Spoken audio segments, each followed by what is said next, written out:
Mind your own business. If you can't give me your entire salary, then leave. What? I'm the daughter of this house, and you're just an outsider.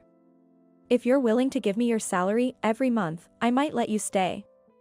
If not, then leave. I was stunned by the words spouted by my sister-in-law, Emily. After caring for my mother-in-law, Linda, for 10 years, it was outrageous to be spoken to like this by Emily, who did nothing but laze around and play. Understood, I said. Believing in the bond one had with my mother-in-law, I left the house. But Emily's reign would only last for so long. My name is Susan. 20 years ago, I married my husband, John, and started living with his mother at the same time. My father-in-law had passed away, and it was a filial decision to not leave my mother-in-law alone. Fortunately, she was a very kind person, and we got along well. But 10 years ago, she fell ill, and since then, I've been her caregiver. After she became bedridden, I left my job to become a freelancer. Losing my parents early, my mother-in-law was like a real parent to me, so caring for her was not a burden. However, 3 years ago, John passed away in an accident. It was so sudden. My mother-in-law became like a shell of herself, shocked at losing her only son. Though her body was frail, her mind was still sharp. But since then, she became more absent-minded. I feared she would deteriorate further or develop dementia. I loved and respected her for always being bright and positive, so I felt the need to support her. Sharing the grief of losing my husband with her was more comforting than bearing it alone. As a daughter-in-law, there was no change in our relationship, and I intended to continue living there and taking care of her. For me, it was a simple matter. But then a big problem came my way. It was my deceased husband's sister. She had suddenly divorced and returned home, quickly becoming a source of trouble for me. My husband used to say with a wry smile, "She's much younger and has always been spoiled." Indeed, when she visited during occasions like Christmas, she was very selfish and acted like a queen. She was self-centered. Not only did she not help with caregiving, but she also didn't lift a finger for cooking or household chores. Instead, indulging in eating and drinking without cleaning up. She would get drunk and occasionally hurl insults. Expecting gratitude from her was futile. Her everyday behavior was the same. Knowing I was busy with caregiving, she would suddenly drop off her child for me to look after and go out for fun. When she finally came to pick them up, she would take the food I had prepared without asking. She was doing whatever she wanted just because this was her parents' house. I gently tried to talk to her about it once. But she exploded in rage. "You're just a childless, useless freeloader, so you should be doing all the housework. Mom wanted grandchildren, but you couldn't give her any. That's why I bring my children here." How could she say such cruel things to me, who couldn't have children despite wanting them? I couldn't believe she was the daughter of my gentle mother-in-law. Realizing that talking to her was futile, I decided not to say anything from then on. We didn't meet too often, so I thought I should just bear it. While I hoped to live peacefully, her visits started to increase. "Emily, why are you leaving your kids here so often and staying out late?" Linda asked her once. "I started a part-time job. It costs money to raise kids. You must be happy to see your grandchildren, right?" Emily replied. "That's true, but..." Linda seemed unconvinced. I wondered if she really needed to work night shifts, especially since her children were still so young. I was skeptical about her need to work night shifts, considering she wasn't in financial trouble, but I kept my doubts to myself. Then one day, Emily showed up unexpectedly, as usual. I thought she was here to drop off her child, but she was alone. She arrived dragging a large travel trunk, which made me curious. Then, out of the blue, she declared, "I've gotten divorced, so from today, I'll be living here." Linda and I were shocked and asked her what she meant. Then, turning to her mother with a near tearful expression, she began to explain. She revealed that she had been enduring domestic violence from her husband for a long time and finally decided to divorce because she couldn't bear it anymore. She wanted to bring her children with her, but her husband wouldn't allow it. She claimed that she agreed to the divorce under the condition that she would leave the house alone. I was speechless. I had met her husband a few times, who seemed gentle and kind, not at all like the person she described. In fact, it was Emily who often yelled at her husband and child unreasonably. I doubted her story, but Linda believed her daughter and agreed to let her live with us. Linda apologized to me, saying she couldn't ignore her daughter's situation after hearing she was divorced and kicked out. But living with Emily? Thank you, Mom. That's the situation, Susan, so please take care of me, she said. Emily, who was supposed to be crying, revealed dry eyes and a sly smile. It seemed like it was all an act. So, life under the same roof with my returnee sister-in-law began, but she continued to do nothing, just like before. She didn't even care for her own mother, let alone do any cooking, laundry, or cleaning. It was surprising how little she did. Yet, she was constantly giving orders. She thought I was a servant. Come on, make something with more substance. What's with this bland, veggie-heavy meal? Is this some kind of harassment? I made it with low salt, considering Mother's health. Emily, why don't you cook what you like for yourself? What? How dare you give orders when you're just a freeloader? Freeloader? After all, my brother is gone, and you're just an outsider now. Why are you still living in this house? Who would take care of Mother if I wasn't here? If it weren't for that caregiving job, I would have kicked you out a long time ago. The quiet days living with my mother-in-law seemed like a distant memory. Despite the increasing stress, I made sure not to let my mother-in-law notice. One day, she said to me, "Susan, there's a place I want to visit. It's hard with the wheelchair, but could we go together?" Of course. Where would you like to go? Shall we also stop by that cafe we used to visit? We had a favorite cafe nearby since the early days of my marriage. We often went together when she was healthier. That sounds nice. I have something important to discuss with you, too. A month later, Emily returned from outside and asked without greeting. Hey, what's your job now? Well, I'm doing work that can be done from home. I can't devote as much time as before because I want to prioritize Mother's care. So, you are earning a salary? Not a salary, but I do get paid for the work I do. Then give me all your earnings. What? I was dumbfounded by her words. That's absurd, right? It's ridiculous to keep a stranger in the house for free. Pay rent and utilities. Rent? I've been living here since I married. We even paid for the renovation, and I've been covering all the utilities. But this is our property. And since my brother is gone, you're technically an outsider. What do you mean? I'm just stating the facts. Instead of that, if you're not going to take care of your mom, why don't you look for a job? I couldn't help but retort, frustrated by her attitude. Seemingly displeased with my response, my sister-in-law continued her tirade. Excuse me? What right does a stranger have to be so arrogant? All that caregiving is just a show, isn't it? There won't be any inheritance for you. You're an outsider. Don't talk nonsense. As a daughter, shouldn't you be more concerned and caring for her? Ugh. So annoying. Don't meddle, outsider. If you can't pay me your entire salary, then leave. What? I'm this house's daughter, and you're just an outsider. If you pay your salary every month, I might let you stay. Otherwise, leave. I was dumbfounded by her words. For the past 10 years, I had cared for my mother-in-law, who couldn't move freely, and had always been there for her.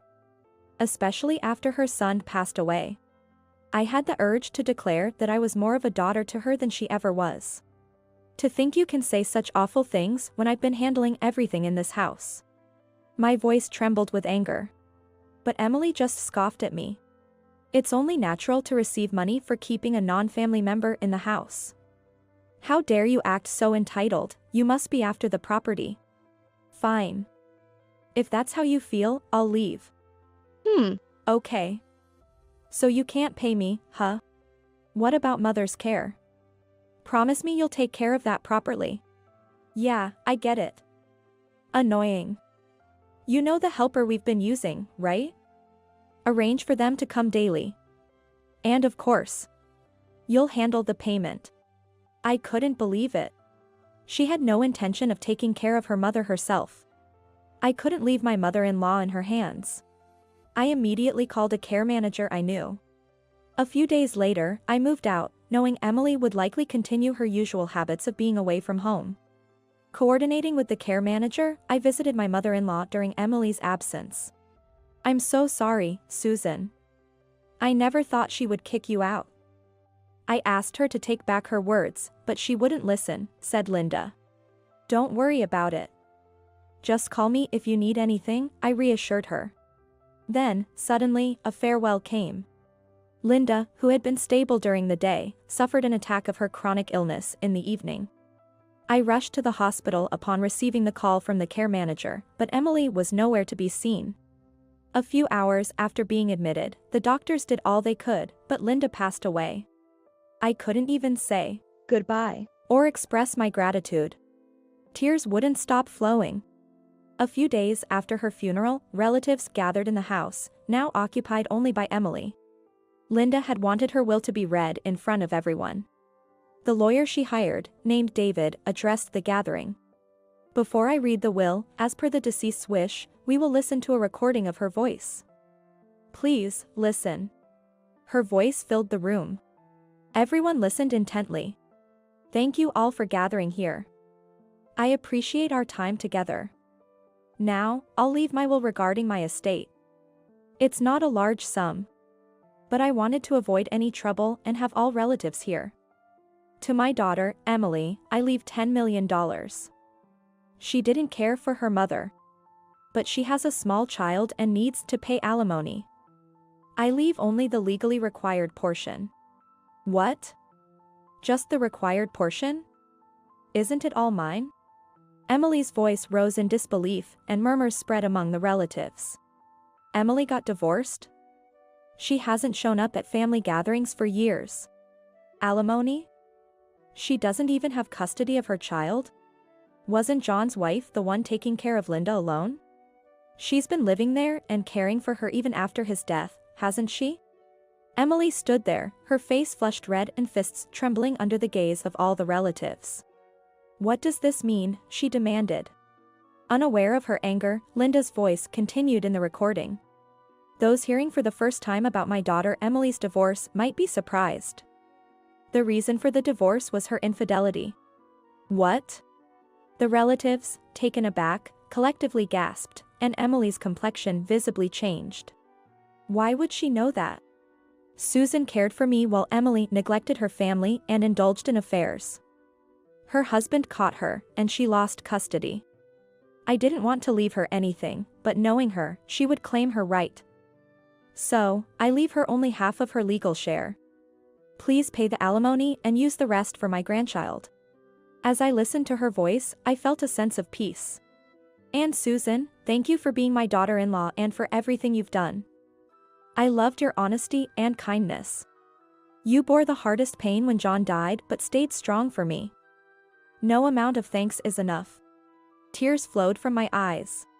"Caregiving is hard, and you did it without complaint or pay, always with a smile. I leave you $10 million, the same as Emily. And our house and land. It's yours to sell or rent, but I hope you won't forget the days we spent together." Linda. It was too much for me. I began to cry like a child, overwhelmed with emotions. Despite how grateful I felt, I had lost someone irreplaceable. Having lost my parents early, she had always been like a real mother to me. Thank you to all the relatives for your support. Please look after Susan, who is now alone. That's my final request, my mother-in-law said in the recording. As David concluded, that's the end of the will, only the sound of sniffling could be heard around the room. I couldn't stop my tears. In that atmosphere, only Emily was loud and protesting. "This is a joke. This will is invalid. You're a fake lawyer. If you doubt, we can meet in court. I'll be there as the opposing counsel, and you'll see I'm a legitimate lawyer," David replied. "You, just a wife of my brother, are an outsider. I'm the only real daughter. It's absurd to get the same amount and even the house." Emily, who neither attended our mother-in-law's final moments nor shed any tears, yet showed desperation only in this situation, was disheartening. This wretched soul, behaving as if from hell itself, was unforgivable. I wiped my tears and stood up. Emily, Linda thought about her family more than anyone, despite her physical limitations. That's reflected in this will. You knew about this. That's why you pretended and left. I just heard about the will for the first time. How did Mom even know about my affairs? Linda was worried when you started leaving your child frequently. After your divorce, she contacted your ex-husband. What? We met and talked with him. Linda couldn't go alone. What? Your husband tried to mend things multiple times, but you kept cheating. He showed us the evidence. Still, he didn't want alimony. But Linda insisted, saying the statute of limitations for divorce was 3 years. No, wait, that's a lie. Emily turned pale as everyone's contemptuous gaze fell on her. She neglected her child and mother for affairs. Linda must have been heartbroken not to leave her a penny. Her being the real daughter complicates things legally. It must be for the grandchild. She was kind-hearted. The relatives commented harshly on Emily.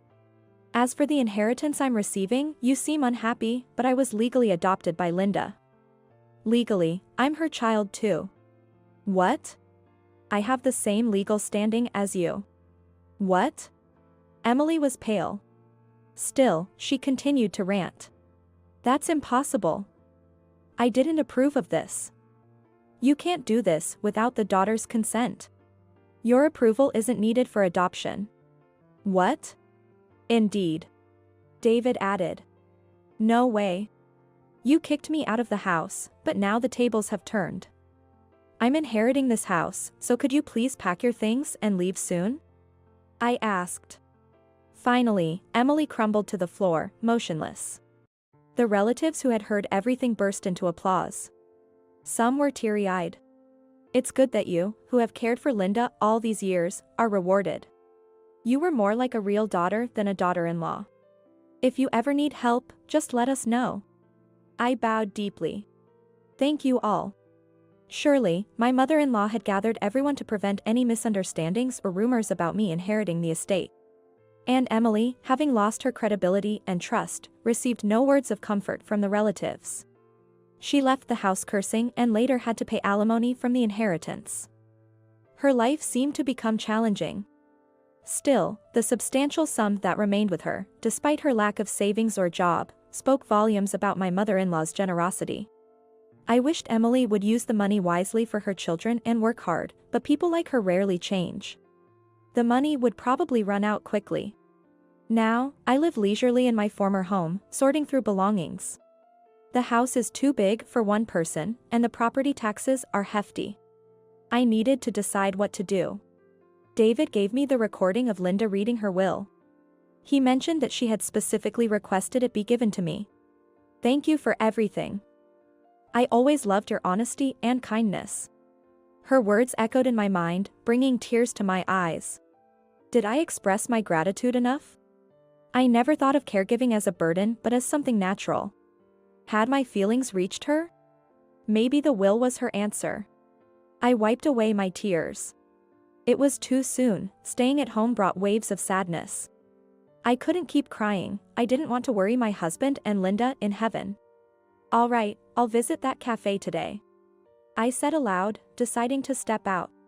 It would take more time before I could think of letting go of this house filled with memories of my husband and Linda.